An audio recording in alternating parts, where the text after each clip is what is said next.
예수님께서는 3년간의 공생의 삶을 살아가시면서 아주 많은 일들을 이루어내셨습니다.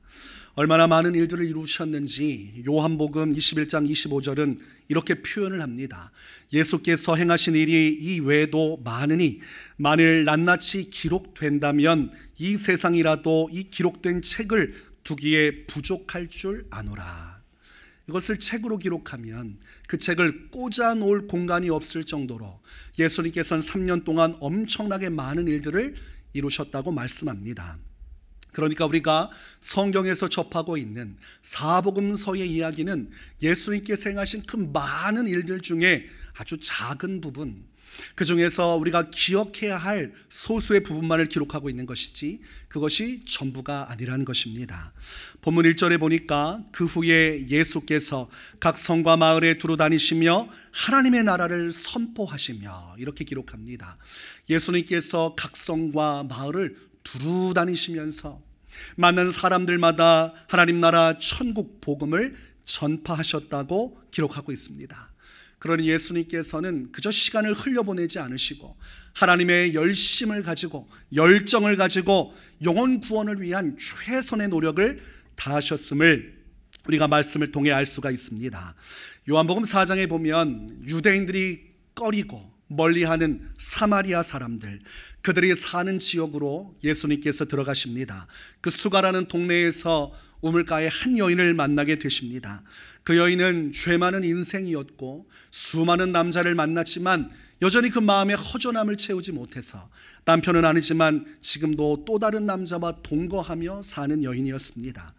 인생 가운데 소망이 하나도 없고 삶의 기쁨이 없고 세상의 것들로 채우려 하고 또한 남자를 통해서 그 빈 마음을 채우려 했지만 여전히 그 빈 마음을 채우지 못한 여인이었습니다. 예수님은 유대인이기 때문에 이 유대인들이 개와 같이 여기는 사마리아 사람과 상종하는 것은 본인에게 이미지상 좋지 않습니다. 그런데 예수님은 이 사마리아 성의 이 수가란 마을로 들어가셔서 이 여인을 만나기 위해 피곤을 무릅쓰고 걸어가셨습니다. 그리고 그 여인에게 하나님 나라 복음의 소망을 주셨습니다. 그래서 우물가의 여인이 예수님을 통해서 믿음을 얻고 구원을 받았고 또 그 여인을 통해 예수님을 보러 나온 그 동네 사람들도 예수님을 만나고 그분이 세상의 구주가 되심을 믿게 되었습니다. 이렇게 예수님은 유대인뿐만이 아니라 사마리아 사람들에게로 찾아가셔서 복음을 전하셨고 또한 예수님께서 만나고 교제하는 사람들은 이 유대 지도자 그들뿐만 있는 것이 아니라 실제적으로 그 당시 죄인이라고 사람들에게 비판받던 세리들과 창기들이 있었습니다. 그 당시 많은 세금을 부과하고 로마의 수종자와 같이 동족의 혀를 빼어먹는 이 세리들, 이들을 얼마나 유대인들이 미워하고 증오했는지 모릅니다. 근데 그 세리들과 예수님이 어울리셨습니다. 그리고 육체적으로 가늠하고 더러운 성적인 죄를 짓는 창기들과도 예수님께서 함께 식사하시고 교제하셨습니다. 그래서 그 당시 바리새인들과 서기관들이 집요하게 이 문제를 물고 늘어졌습니다. 당신이 하나님의 거룩하신 사람이라면, 참된 선지자라면 이들이 누구인지를 뻔히 알 텐데 어찌 이 죄인들과 함께 어울리는 겁니까? 왜 하나님의 의로운 길, 율법 안에서 하나님의 뜻을 따르는 자들과 함께하지 않고 이 죄인들과 함께 어울리면서 그들과 왜 한편이 된 것처럼 행동합니까? 예수님으로서는 역시 이미지상 좋지 않아요. 그 당시에 정말 이름이 있는 대제사장들, 영향력을 미칠 수 있는 바리새인들과 어울리면 유대 사회에서 환영받고 또한 회당에서도 높임을 받을 수 있었지만 예수님은 그렇게 하지 않으셨습니다. 도리어 죄인들에게 찾아가셔서 죄인들의 하나님이 되어주셨습니다. 예수님은 자신을 비난하는 바리새인들에게 이렇게 말씀하십니다. 누가복음 5장 31절과 32절에서 건강한 자에게는 의사가 쓸데없고 병든 자에게라야 쓸데있나니 내가 의인을 부르러 온 것이 아니요 죄인을 불러 회개시키러 왔노라. 여러분, 언제 의사를 찾습니까? 아플 때 찾지요? 여러분, 컨디션 좋고 힘이 팔팔 넘칠 때 의사를 찾는 사람이 있습니까? 의사 생각도 나지 않고 병원 지나갈 때마다 야, 어떤 사람이 저 병원에 가나 싶은 생각이 들 것입니다. 그러나 아프기 시작하고 힘겨우면, 환자가 되면 그 병원을 찾기 시작하고 의사를 찾기 시작하고 병중이 심할수록 의사의 가치는 높아지게 돼 있지요. 의사가 병든 자를 고치고 그에게 함께하는 것처럼 예수님께서는 이 땅에 의인이 아니라 죄인들을 불러 회개하여 그들로 하여금 죄악 가운데 벗어나 생명을 얻도록 하기 위해 오셨다고 말씀하셨습니다. 그러니 의인은 예수님이 필요 없어요. 바로 죄인들이 예수님이 필요합니다.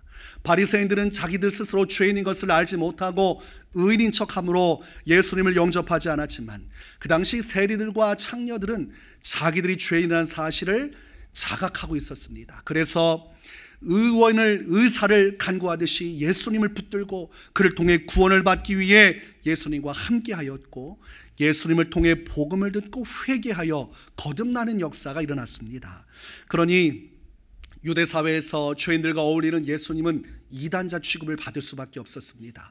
율법적인 형식에 매여서 이 율법을 지키는 것만이 거룩하고 율법을 지키지 않는 자들 다 정죄했던 그 당시의 율법주의자들, 바리새인들, 사두개인들, 서기관들, 그리고 대제사장들로서는 죄인들과 어울리는 예수님을 받아들일 수가 없었습니다. 그래서 이들은 끝까지 예수님을 물고 늘어지고 그의 사역을 회방했습니다. 그러나 예수님은 그러거나 말거나 하나님 아버지의 명령을 따라, 자신에게 주신 사명을 따라, 가야 할 십자가의 길을 따라 그때까지 복음을 증거하며 많은 사람들을 사랑하셨습니다. 제자들을, 그리고 죄인들을 끝까지 사랑하셨다고 성경은 말씀을 하고 있습니다. 그런 예수님의 사역 현장에 예수님만 홀로 있었던 것은 아닙니다. 예수님께서 담대하게 복음을 증거하고 하나님 나라 천국의 역사를 이룰 때 그때 그곳에 함께 있던 사람들이 있었습니다. 예수님의 사역에 동참하고 협력하고 헌신했던 사람들, 오늘 본문에서는 그들에 대한 기록을 남기고 있는데 바로 12 제자들, 그리고 또한 어떤 여자들에 대한 기록입니다. 본문 1절 후반부와 2절과 3절의 말씀을 보면 이렇게 기록을 하고 있습니다. 그 복음을 전하실새 12 제자가 함께하였고, 또한 악귀를 쫓아내심과 병고침을 받은 어떤 여자들, 곧 7 귀신이 나간 자 막달라인이라 하는 마리아와 헤롯의 청지기 구사의 아내 요한나와 수산나와 다른 어떤 여러 여자가 함께하여 자기들의 소유로 그들을 섬기더라. 먼저 우리가 이 말씀 속에서 12 제자들이 함께했다는 것을 확인할 수가 있습니다. 이들은 예수님께서 친히 불러내신 자들입니다. 예수님과 아무 상관이 없이 자신의 일상의 삶을 살아가던 그런 평범한 사람들이었습니다. 그런 이들의 삶 속에 예수님께서 먼저 찾아오셨고 이들을 부르셨습니다. 이들이 죄인이란 사실은 여느 사람과 똑같습니다. 그러나 이들이 의미가 있는 것은 이들은 예수님이 찾아와 부르실 때 그 음성을 듣고 순종했다는 것입니다.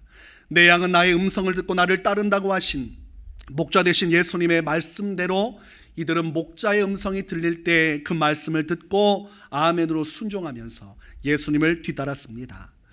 이때 예수님을 뒤따를 때 자신이 가지고 있는 건 다 가지고 따른 것이 아니라 자신이 가지고 있는 것들을 다 버린 채로 예수님을 따라갔습니다. 사랑하는 가족의 품을 떠났고 자신의 생계의 자리를 떠났고 살아가던 것들을 다 내려놓고 오직 예수님 한 분만을 따라 그 뒤를 쫓아간 사람들이 12 제자들입니다. 마가복음 10장 28절을 보면 베드로가 여자와 이르되 보소서 우리가 모든 것을 버리고 주를 따랐나이다. 베드로는 주님, 우리가 예수님을 위해 모든 것을 버리고 따라왔습니다, 이렇게 고백을 하고 있습니다. 만약 이것이 진실하지 못하다면 예수님께서 반박하셨을 거예요. 베드로야, 허황된 말을 하는구나. 네가 뭘 포기한 것이 있느냐. 아직도 너는 내려놓을 것이 많다, 이렇게 말씀하셨어야 되는데 성경을 보면 예수님이 베드로의 이야기를 받아들이십니다. 그리고 장차 주실 하나님의 상에 대해서 위로의 말씀을 전해주십니다. 그것은 진실로 베드로를 비롯해서 제자들이 자신의 것을 버리고 예수님을 따랐음을 성경은 증명해주고 있는 것입니다.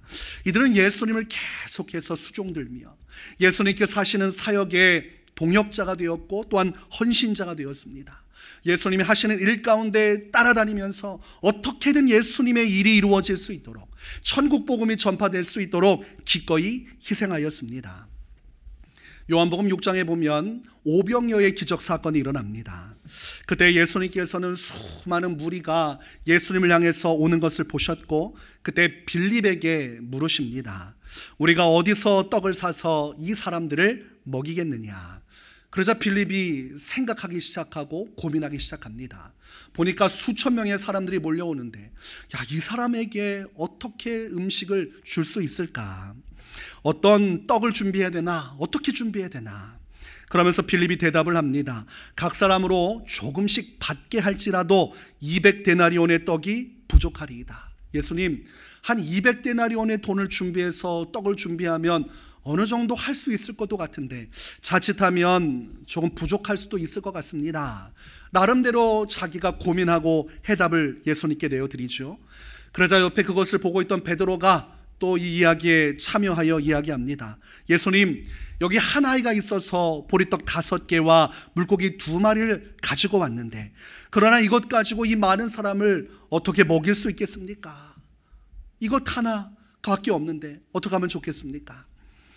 예수님의 일이고 예수님의 사역이지만 제자들은 자신의 일인 것처럼 이 일 가운데 마음을 쏟고 예수님을 위해서 어떻게 도와드려야 하나 함께 이 문제 가운데 동참하고 있는 모습을 보게 되죠. 관심이 있으면 어떻게든 도와주기 위해 최선의 노력을 하게 되죠.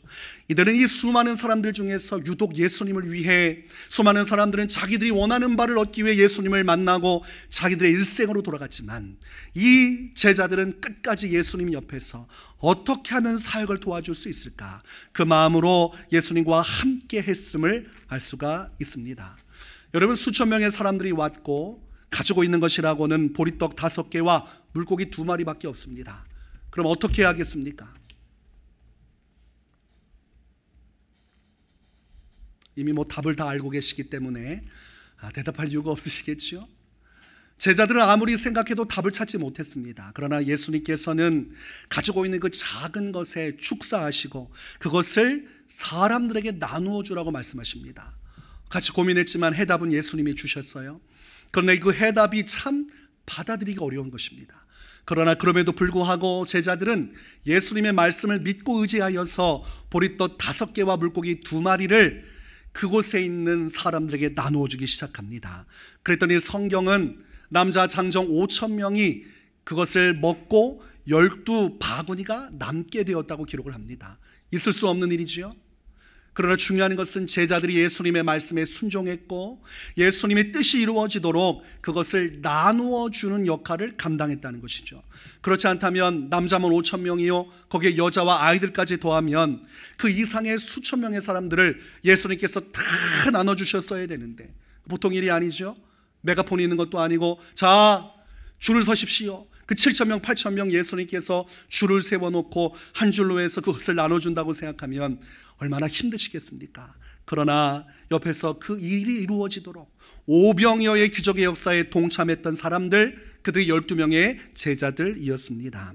그들은 예수님의 공생의 기간에도 최선을 다해서 예수님을 섬겼지만 예수님께서 십자가에서 죽으시고 부활하신 이후에 하나님의 교회를 세워나가며 섬기는 일에도 최선을 다했습니다. 성경은 그들을 사도라고 기록합니다. 예수님의 제자였던 12명, 그들을 12사도라고 기록하고, 나중에 가룟 유다는 결과적으로 사탄에게 붙들려 멸망의 길로 갔지만 남은 11제자 사도의 수에 추후에 제비를 뽑아 마띠아라는 제자를 뽑아서 이들이 12사도로서 하나님의 역사를 계속 헌신적으로 이루어가는 것을 성경은 기록을 하고 있습니다. 이 12명의 제자 중에서도 특별히 구별된 3명의 제자가 있었는데 여러분 누군지 아십니까?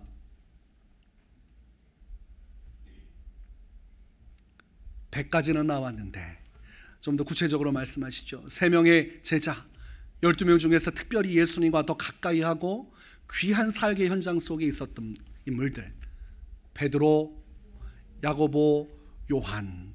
이 3명은 12명 중에서도 더 헌신된 일을 했습니다.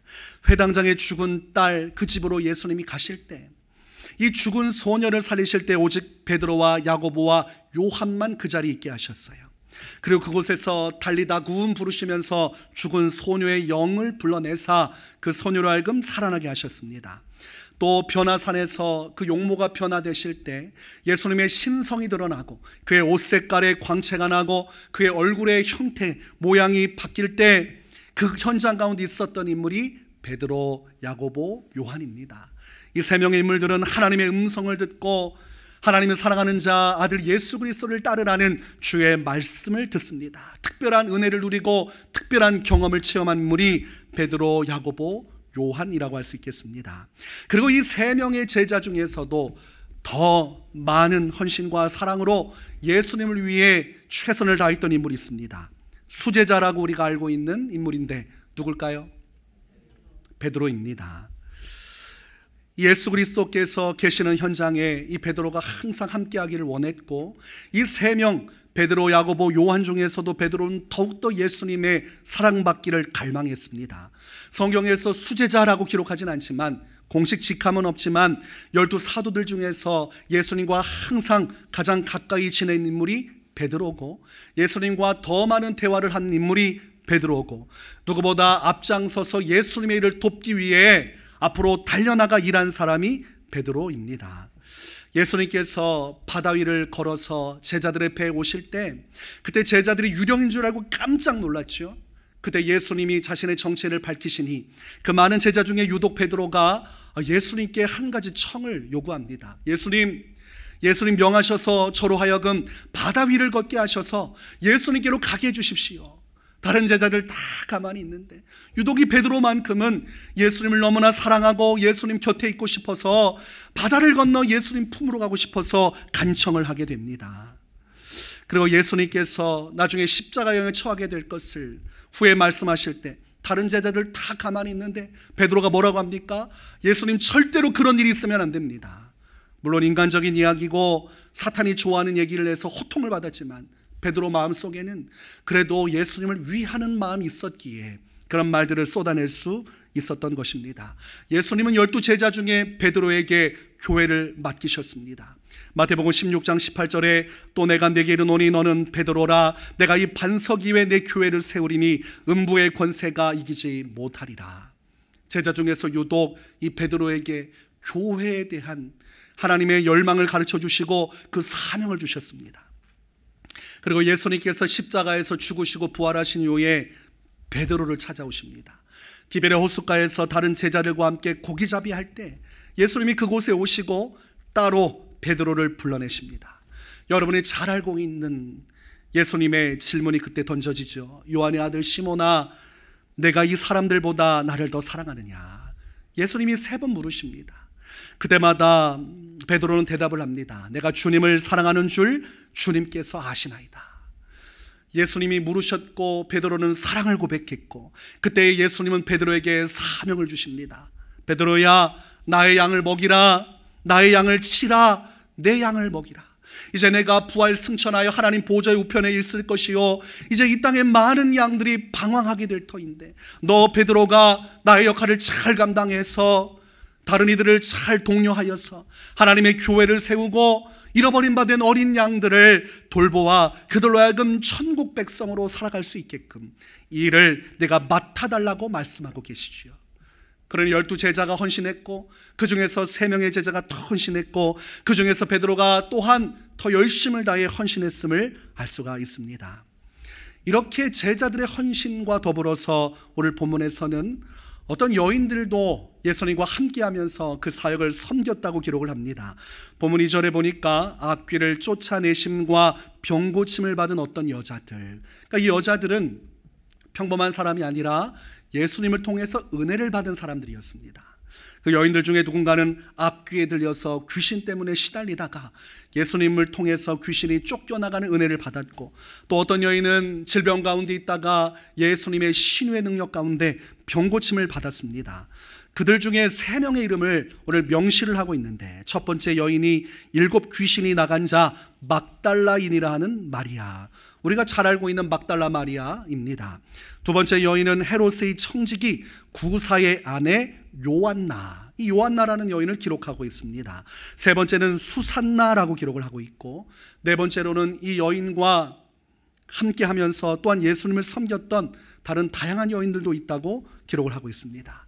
이들이 예수님을 따르면서 예수님의 사역을 도울 때, 특별히 오늘 본문에서 기록하고 있는 것은 자신의 소유를 통해서 예수님의 사역을 돕고 섬겼다는 것입니다.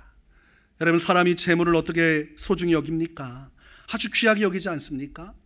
사람은 자신이 관심 있는 곳에 재정을 쓰게 되어 있습니다.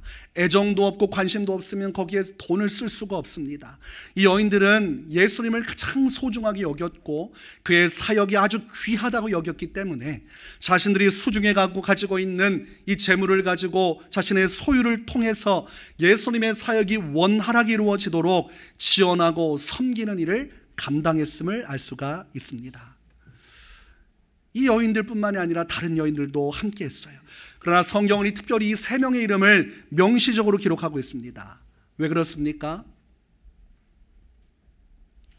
참 잘했다는 뜻을 부각시키고 이 여인들을 높여주는 것이죠. 이 여인들이 행한 일들을 오늘날 이 시대를 살아가는 우리도 본받아서 이 여인들처럼 예수님을 위해 섬기고 헌신하는 길로 나가라고 이 여인들의 이름을 명시적으로 기록합니다. 아니 12제자 이름도 다 기록되어 있는데 특별할 것이 무엇입니까? 이 당시 유대 사회에서는 숫자를 셀 때 여인과 아이들을 포함시키지 않습니다. 그러니까 오병이어의 기적 5,000명 중에 여인들의 숫자는 포함되어 있지 않습니다. 그러므로 여인들의 이름을 기록할 이유도 없지만 성경은 그럼에도 불구하고 이 여인들 3명의 이름을 명시한다는 것은 그만큼 이들이 하나님을 기쁘시게 했고 그만큼 이들이 소유를 가지고 주를 섬긴 일을 성경은 귀하게 판단하고 있다는 것이죠. 귀하고 귀하다. 이 여인들의 헌신이 귀하다. 자기들의 삶을 들여 헌신하고 자신들의 재물을 들여 예수님의 사역이 원활하게 이루어지도록 뒤에서 서포트하고 지원한 이 여인들의 헌신을 성경은 아주 비중 있게 다루고 있는 것입니다. 이 여인들 중에서도 또 특별히 막달라 마리아에 대해서 성경은 더욱더 많이 기록을 합니다. 예수님께서 십자가에서 죽으신 후 안식 후 첫날 새벽, 곧 주일 새벽에 이 막달라 마리아가 예수님이 계신 그 무덤으로 뛰어갑니다. 이유는 한 가지, 예수님의 시신에 기름을 바르기 위한 것입니다.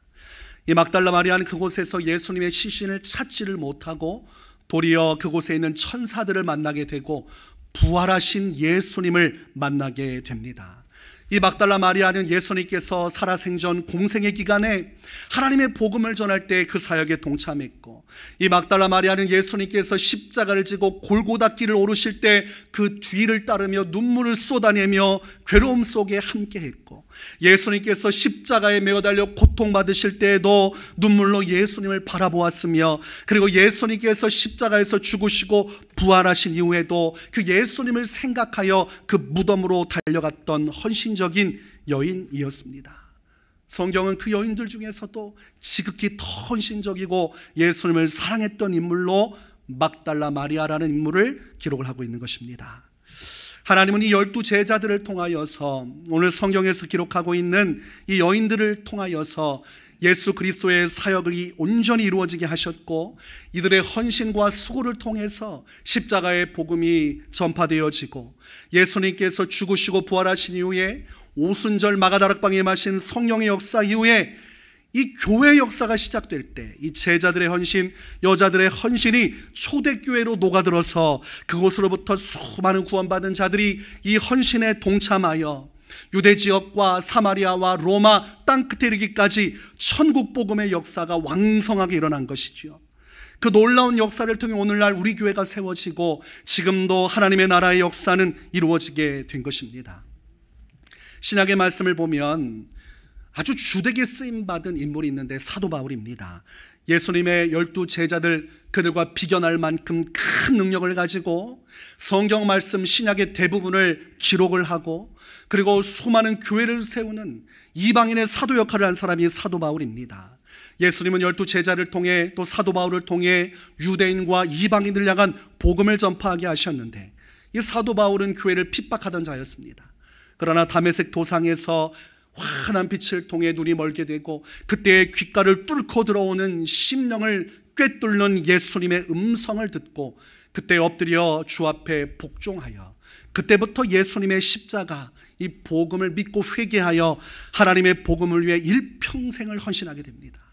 그는 자신의 모든 것을 다 버리고 지식도 버리고 재물도 버리고 미래적 성공도 버리고 모든 것을 배설물로 치부하고 오직 한 분이신 예수님을 위해 헌신적인 인생을 살아갑니다. 그때에 우리 신약성경을 보면 사도 바울은 나 혼자 이 복음의 사역을 이루었다고 이야기하지 않습니다. 자신이 헌신적으로 사역할 때에 그 사역에 동참했던 사람들이 있음을 성경은 기록을 하고 있습니다. 로마서 말씀 16장에 보면 그때 사도 바울의 마음을 기쁘게 하고 사도 바울이 예수님을 위해 헌신하는 그 길에 함께했던 동역자들의 이름이 나옵니다. 로마서 16장 1절과 2절을 보면 사도 바울이 겐그리아 교회의 일꾼으로서 자매 베베를 추천합니다. 그때 이 자매 베베라는 이 자매에 대해서 사도 바울이 이렇게 설명을 합니다. 여러 사람과 나의 보호자가 되었습니다. 사도 바울이 장성한 인물인데 이 여인 베베라는 처녀에게 나의 보호자가 되었다 이렇게 표현합니다. 어머니처럼 때로는 아버지처럼 사도 바울을 돕기 위해서 물신양면으로 헌신하고 돕는, 그러니까 아버지와 같은 어머니와 같은 그 마음을 품고 넓은 자비와 사랑으로 이 처녀가 최선을 다해서 사도 바울을 섬겼음을 알 수가 있는 것이지요. 그러나 사도 바울이 이렇게 극찬을 하고 있는 것입니다. 또한 로마서 16장 3절과 4절을 보면 브리스가와 아굴라 부부를 기록합니다. 그리스도 예수 안에서 나의 동역자들인 브리스가와 아굴라.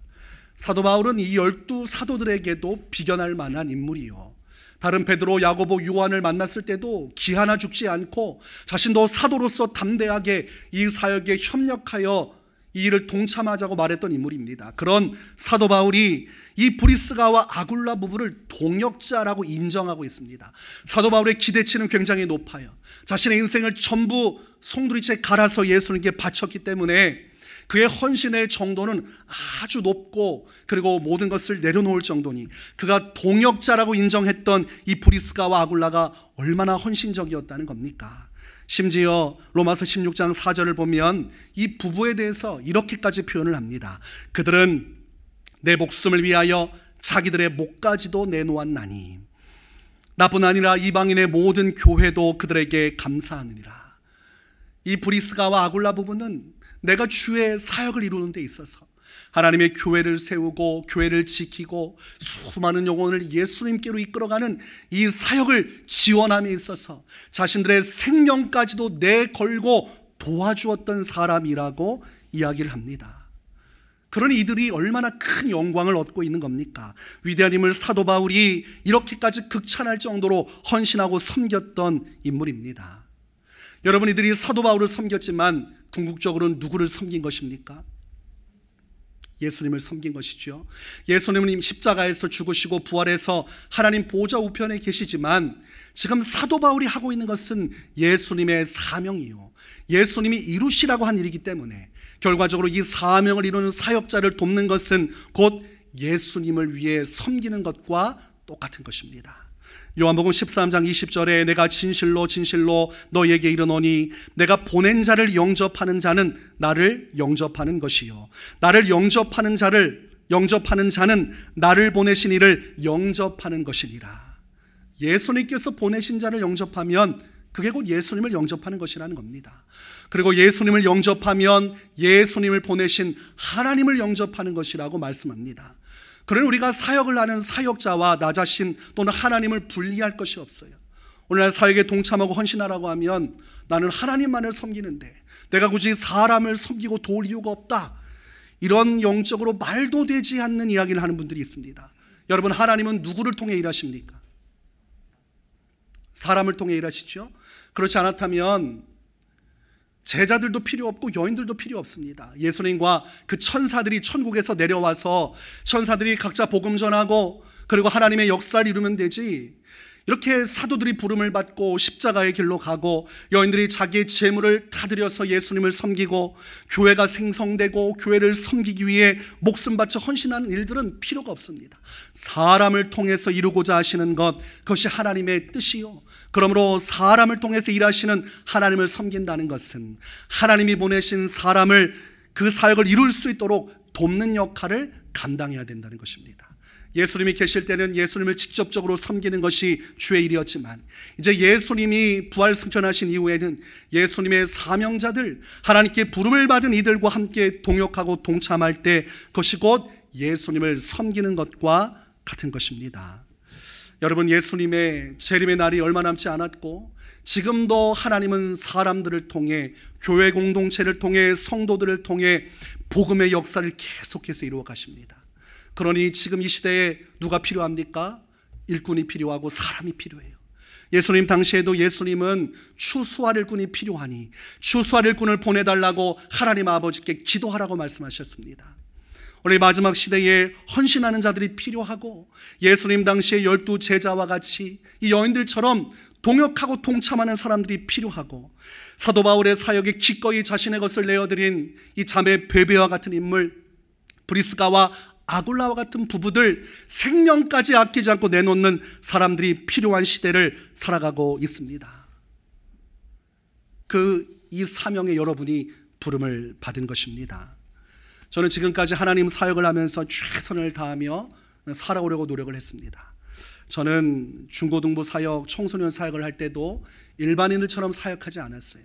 토요일 날은 저녁에 집에 가지 않고 교회에서 전화신방하고 밤에 기도하고 교회 늦게까지 사역하다가 자정 넘을 때까지 부목사님들 사역 다 돕고 다음날 새벽 예배 가서 새벽 예배하고 교회에서 쪽방에서 자면서 새벽 예배하고 아이들 주일 새벽 예배 오게끔 하고 그리고 아이들 기도 훈련시켜서 주일날 온종일 사역해서 밤 9시가 지나고 10시쯤 되면 주일날 그때 들어갔어요.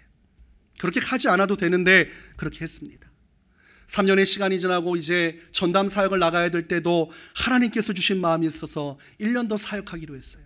그런데 파트 사역자는 집을 내주지 않습니다. 그래서 군대에서 벌어놓은 돈들 그거 다 그때 옥탑방 월세비로 다 나갔어요.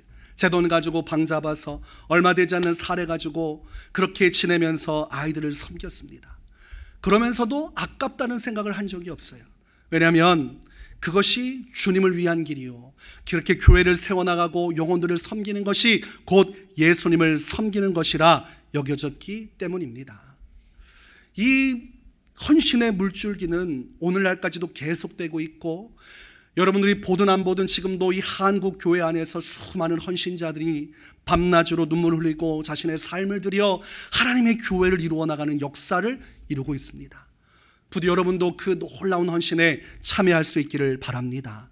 우리 교회가 10주년, 15주년, 20주년, 30주년이 되었을 때 뒤돌아보았을 때 그 장로님, 권사님, 집사님, 그 성도님들이 이렇게 헌신하여서 교회가 세워졌다고 하는 그런 큰 이 사명의 헌신에 대한 여러분 귀한 추억들을 남기실 수 있기를 바랍니다.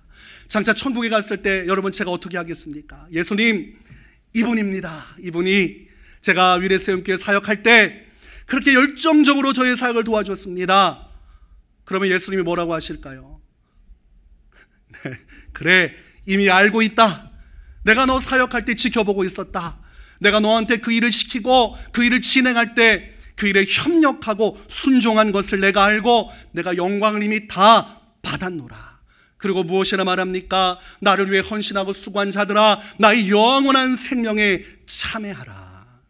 이런 일들이 실제적으로 벌어지게 될 것입니다.